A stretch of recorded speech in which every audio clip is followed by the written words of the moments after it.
they believe the city has overextended itself and should be putting the tens of millions of dollars earmarked for migrants into Chicago's most vulnerable neighborhoods. But the South Side has been under-resourced, underfunded for years, for decades. We have schools that need to be reopened. We have buildings that are abandoned that need to be business operated. The group says the city has abandoned its Invest Southwest initiative, a Lightfoot-era program that was dedicated to reversing decades of disinvestment on Chicago's South and West sides, promising to align more than $2.2 billion through public and private funding. We are taxpayers, we're property owners. Our money should go towards fixing our communities. The city has received more than 15,000 migrants since August 2022. We have no more room. Y'all are embarrassing Chicago as a whole. According to analysis by the ABC7 data team, there are more than 20 active migrant shelters across the city, 7 located on the South and West sides. Whether it's one shelter or whether it's 10 shelters, we're saying the facilities that are there for us, the money needs to be put into those facilities for us. In a statement from the mayor's office about the group's concerns and the status of Invest Southwest, a spokesperson says in part, quote, "We are committed to continued investment for all residents, but especially communities on the South and West sides that have long experienced disinvestment. We are the city of Chicago, and our shoulders are big enough to support both new arrivals and those who have long called this city home." Mayor Johnson, the black aldermen, the black alderwomen in this city, you will stand for the black citizens of Chicago. To make sure that there was a public statement out there of many of the things that we've talked about in the past with the administration, but the things that we need right now. We know that we're starting to see more and more buses. It is, as everybody should recall, let's not forget why we're seeing those buses. It's because there are these border politicians, the borders of the United States have politicians who want to cause havoc in the rest of the country. We have to have better coordination with every single level of government, and that includes the state of Texas. These are asylum seekers. These are not illegal people. Now, guys, it's been a while since we checked on the good people of the city of Chicago. You know, the welcoming, open arms, those people who, wanted the open borders, the people who wanted the migrants, the people who created a sanctuary city. Meanwhile, the city of New York, they are actually trying to get a judge to put an end to their sanctuary status, so that way this entire ordeal will come to a close. But let's go ahead and check on the city. Now, guys, before we start this video, I want you to know right now that this video is going to be a little more clip heavy than normal. There's not going to be as much commentary. There's still going to be about the same amount of commentary that you would get in some of my shorter videos.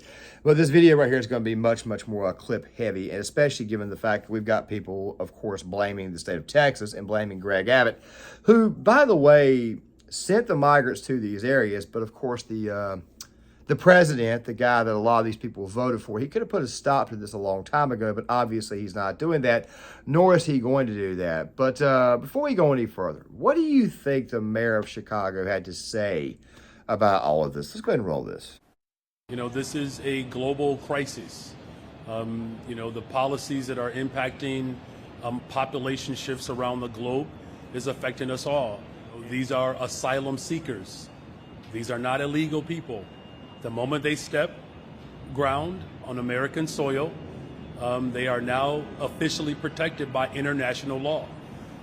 The mayor says it is important for local and federal governments to coordinate and streamline their efforts, including with leaders from Texas. Basically told you to kick rocks, and don't worry, we'll get to the governor here in a second, because the governor, J.B. Pritzker, also pretty much told the people the exact same thing, a lot like what Brandon Johnson would eventually reiterate.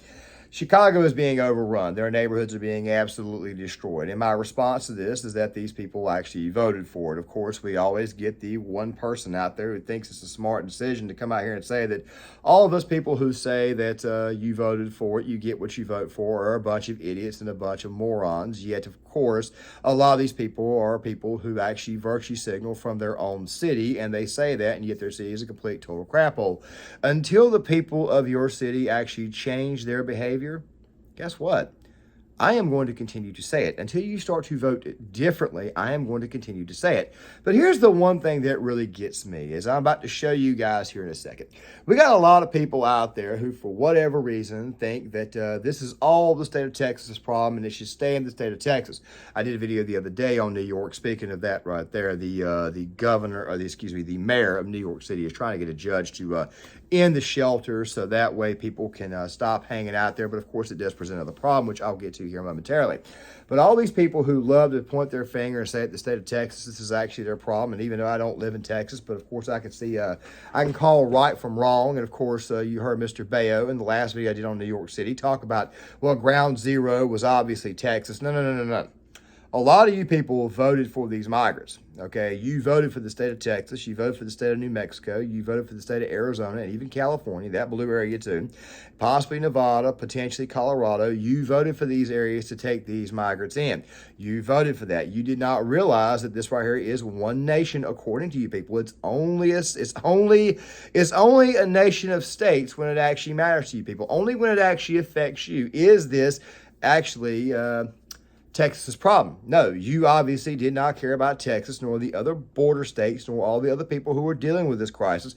You did not think about this when you decided to say, you know what, screw the red states, screw the red areas, screw the purple states.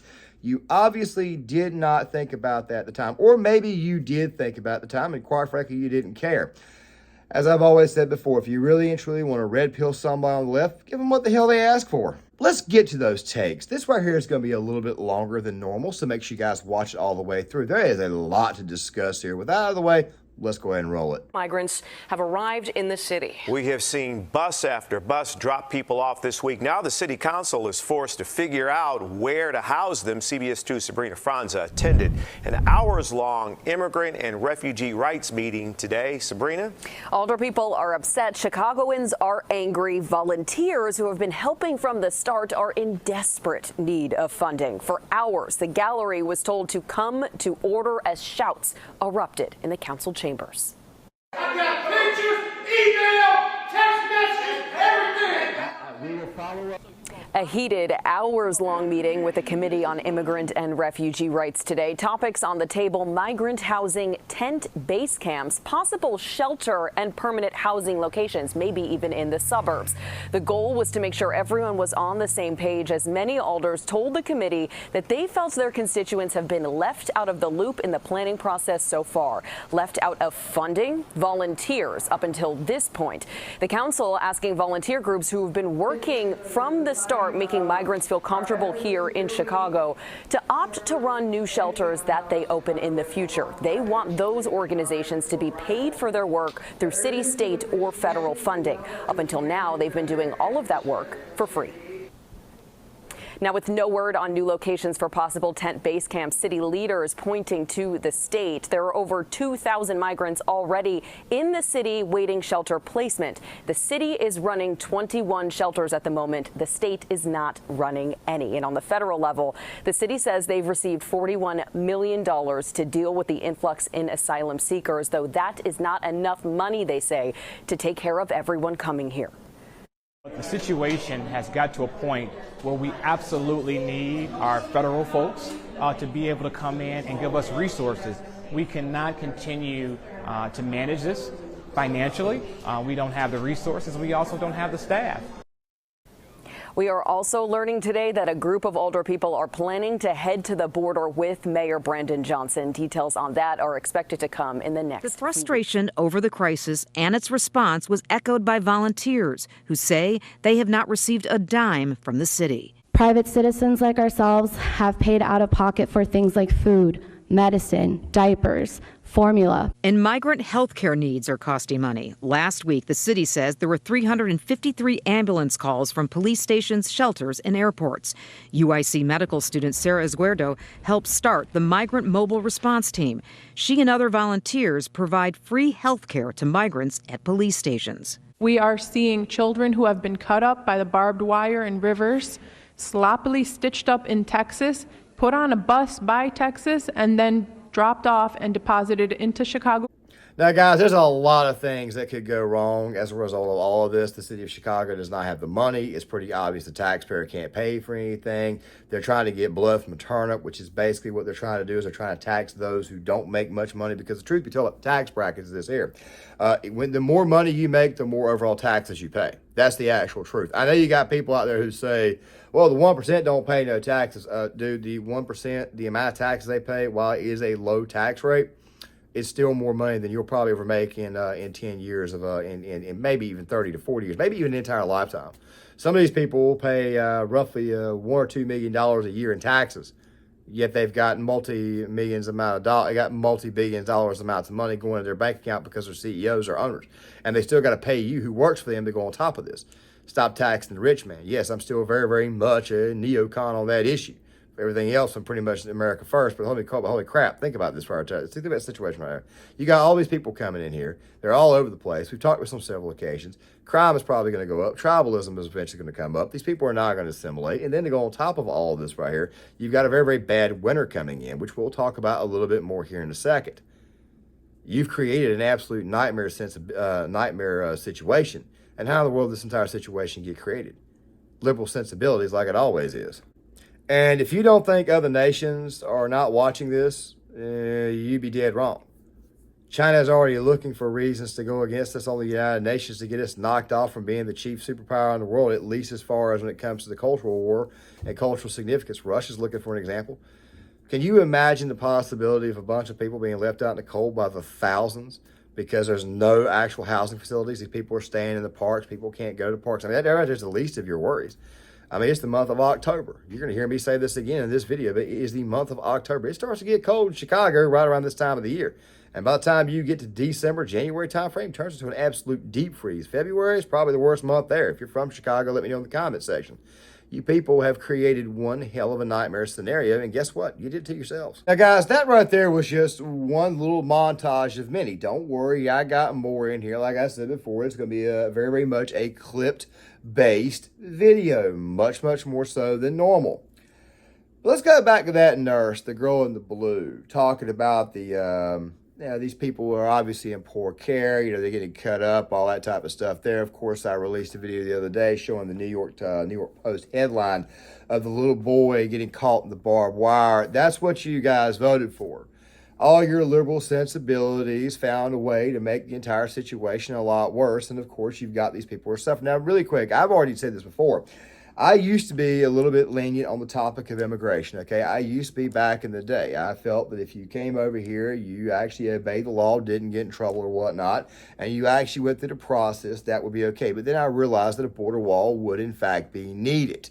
It's not just so much needed for us, it's also needed for Mexico as well, because if you can actually put a border wall up there, it will actually force the country of Mexico to actually work out its problems with cartels and gangs and all that stuff there. We all know how corrupt it is. But you've got people coming in from South America, Venezuela, we've already covered this. You've got people coming in from Colombia, Ecuador, probably people from Brazil. We also talked in another video about how it is that people are coming in from like Pakistan, Afghanistan. Oh, that's a very, very bad one. Uzbekistan, the Stan nations, who actually have much, much more radical ideologies rather than their central Middle Eastern counterparts. Of course, we're talking about countries like Iran, Iraq, Kuwait, Qatar, all those nations right there. Of course, you're bringing people on the eastern side of the Middle East. These people are a little bit more ruthless. So why in the world would you actually go through with this knowing that you did not have the facilities? I mean, did the people of Chicago not sit down and think to themselves, you know what, man, we really and truly don't have the facilities for this right here? And of course, you got other problems, which, by the way, I'll get to here in a second. But once again, though, somehow or another, it finds a way to be Texas' problem. This is Texas's issue, even though, like I said before, Greg Abbott, he sent them up there, but of course, at the exact same time, Joe Biden never put a stop to it. He never, not one time, put a stop to this. So if you really and truly want to blame somebody, maybe you should blame that doddering old fool that you voted for. Migrant crisis. First, a stern call from Governor Pritzker for the White House to do more about the crisis. In a public letter, the governor directly asked President Biden to intervene in the border busing program that has brought thousands of migrants to Chicago. He went on to call the situation untenable and again asked for expedited work authorizations. He said the state is struggling to find more housing for the migrants as tensions rise throughout the city. No child should ever sleep on the floor of a police station. I know that we all agree on this and there are frustrations, and what we don't agree on is the prioritization of funding. Meanwhile, plans are progressing quickly in Pilsen, with families set to move into a new city-run migrant shelter tomorrow. This was just announced in the last few hours during a meeting where community members did not hold back. Casey Cronus is in Pilsen with the story. Residents were promised time to ask questions, but a lengthy presentation from city officials left them on edge, with little time to share their concerns. Residents are sounding off about the city's plan to shelter migrants in Pilsen. Concerns include its proximity to schools, senior centers, and a curfew of 11 p.m., one many neighbors believe is far too late. I don't think that people need to be out in the neighborhood up until 11, especially around Warwick Park. Others are encouraging the community to welcome them with open arms. We need to get them in before the cold gets here. The shelter is planned for this building in the 2200 block of South Halstead. City officials say the site will be staffed around the clock, and Chicago police will make regular visits to the building.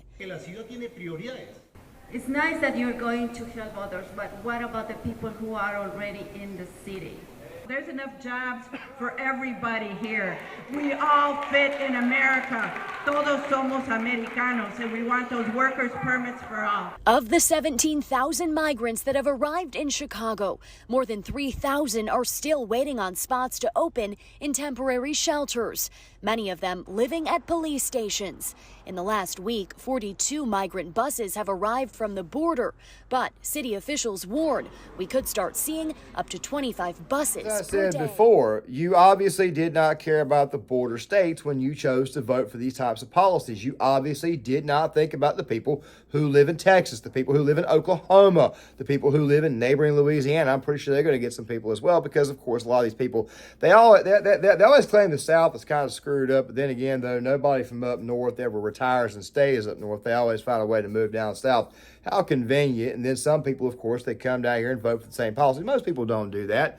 There's actually a way to know how people are going to vote when they actually get here. Typically, if they're coming from a big city, moving to a rural area, they typically do the when in Rome thing. Of course, if they're from moving from city to city, meaning from a northern city to a southern city, guess what they normally do? They normally continue to vote Democrat. Or if they move to a suburb, they normally do that. But the fact of the matter is that, hey, you know, it's Texas's problem. It's the state of Texas's problem. It's Texas, New Mexico, Arizona. It's their problem. We should not have to deal with this. Make sure you guys watch this right here all the way through, because it's just a little bit more that we got to talk about right now, and more than 3,000 awaiting placement. It was standing room only on the northwest side, where neighbors say they are frustrated. A new shelter could mean they lose access to a popular park. And that's where we find CBS 2's Jermont Terry, new for us tonight at 10. Well before this West Side community meeting got underway, residents were fired up.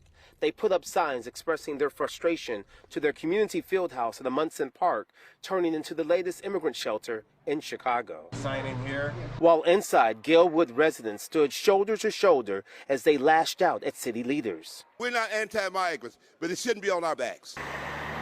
When the nearly 200 immigrants move into this field house, it will force seniors and even youngsters to go elsewhere. And that's what's upsetting. For them to just sit up here with this crap and we're supposed to listen to it.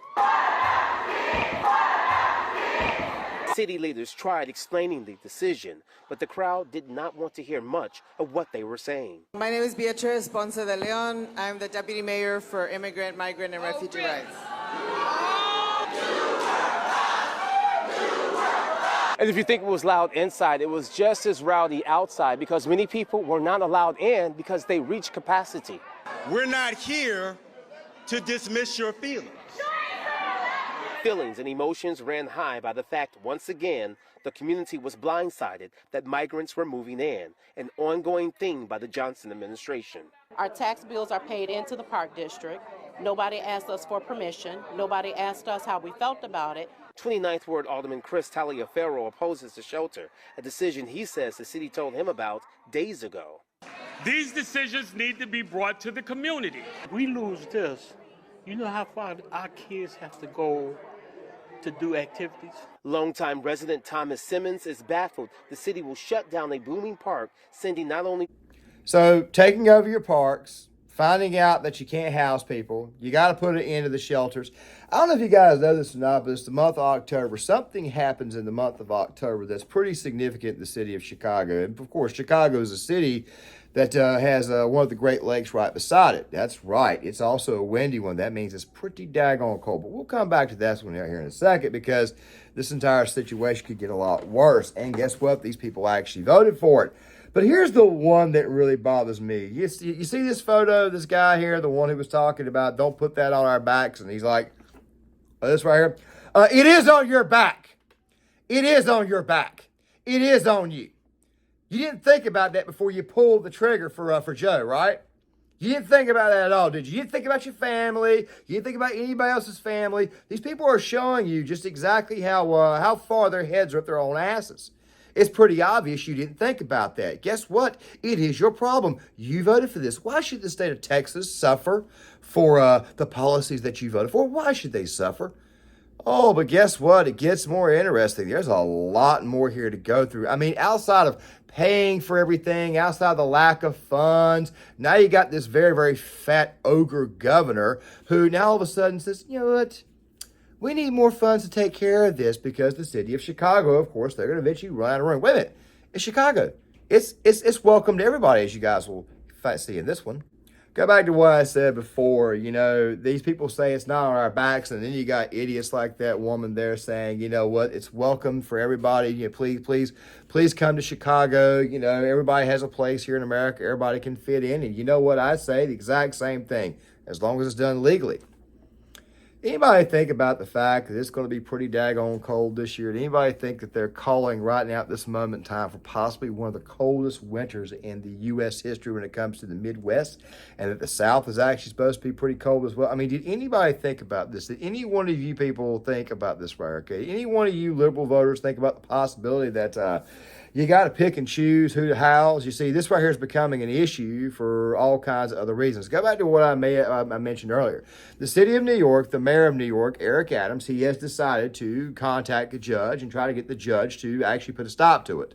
Actually put a stop to what the hell is going on in New York City. That right there is what in the world he is trying to do.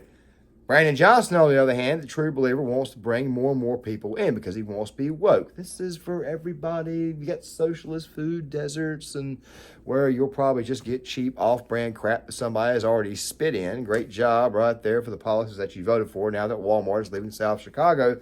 And the fact of the matter is that it's about to get pretty daggone freezing outside. Let's roll some more. Now, guys, I'm going to go ahead and put a cap on this video here with these final points, because this is something that nobody even thought about. Because, I mean, as I may have mentioned in a previous video, the liberal sensibilities is what the world causes this. You know, what is it? Like I've always said, the road to hell is paved with good intentions.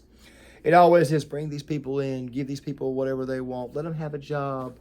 Of course, when you let them have a job and then you give them $7,000 a month, like we've discussed in previous videos, somebody's got to get fired from their job. Well, guess who the hell is going to get fired from their job? It's going to be the person of color. It's not going to be the person who's coming across the border. It's going to be the person of color. I told people this a long time ago that you were, in fact, being replaced. People did not want to believe me, but yet the best you guys, that guy who's going, it's not on our back. It's on your back, dude, okay? It's been on everybody else's back. You're part of the United States. You got to be a home player, dude. You got to be a teammate, all right? Fact of the matter is, these people did not think about this. What do you think is going to happen? And I mean, what do you think is going to happen when winter hits this year and you don't have the money, you don't have the funds, you know, to put these people anywhere, which, by the way, I've already said the best thing you can do is just go ahead and send them back. What do you think is going to happen when these people are left on the street? Or better yet, what do you think is going to happen when people are moved into other people's homes? I don't know about you, but the people who got the money, they've got the financial pool to get out of some nonsense like this. The people who live on the nice side of town, they ain't got to put up with this crap. They got the pool. They got the pool to get rid of this, to actually have people arrested and stuff. Who the hell do you think they're going to get rid of? Do you think they're going to get rid of the Hispanic, or do you think they're going to get rid of the person of color? I'll let you guys kind of decide that one there in the comment section. I'm not rooting for either or anything like that, but I'm simply saying that you're actually about to experience a massive disaster. What do you think happens when you've got, I don't know, maybe 10, 15 15,000 people out there on the street, and it's cold as hell. It's 30 below. It's 30 below. You got wind coming in. People are very, very poorly clothed. What do you think is going to happen to these Hispanics? Well, you got to pick and choose between either one of the two. What if what if all these people suddenly get sick? What if they all of a sudden get COVID? What if all of a sudden, out of the middle of nowhere, people start losing their lives? What happens if people start dying? You see, you have created a hell of a nightmare scenario for this nation, especially when it comes to the topic of human rights violations, because they're going to look at this situation and the UN is going to probably get a little bit upset with us. Next thing you know, you give China, who's already talked about this, you give them leverage. By the way, a nation that, quite frankly, does not need to be talking about anything. What do you think is going to happen? They bring migrants in like buttloads, but all of a sudden they don't have the funds to house these people. They can't shelter these people. They can't shelter them at all. I mean, these people are out here on the street. We can't move them to smaller towns. We can't do anything. We can't move them anywhere. By the way, if they got moved to smaller towns, they wouldn't be here very long. What do you think is going to happen when they're out in the cold? What do you think is actually going to happen?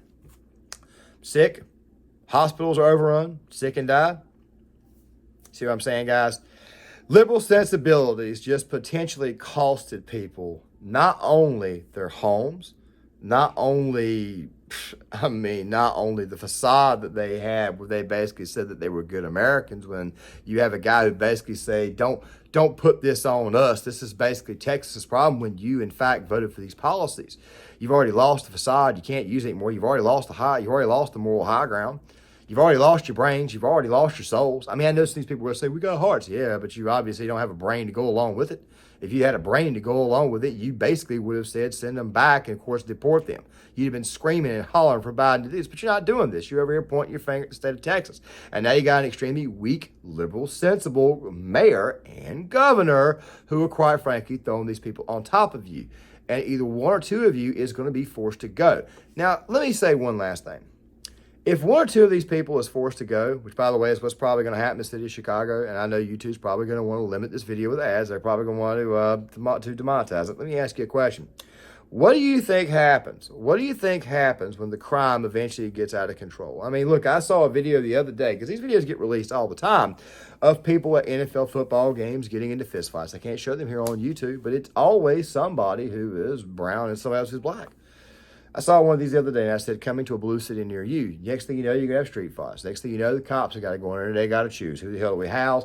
What side do we take? I'm telling you right now, you are, in fact, being replaced. And somebody's going to get left out in the cold. Now, what the hell do you think that rather is going to result in? Once again, liberal sensibilities found a way to get people killed. Guys, John Claymore here. If you like this content, please hit the like button, subscribe, share the video, sign off in the comment section. I would love to get you guys' thoughts on this, and I'll see you guys later.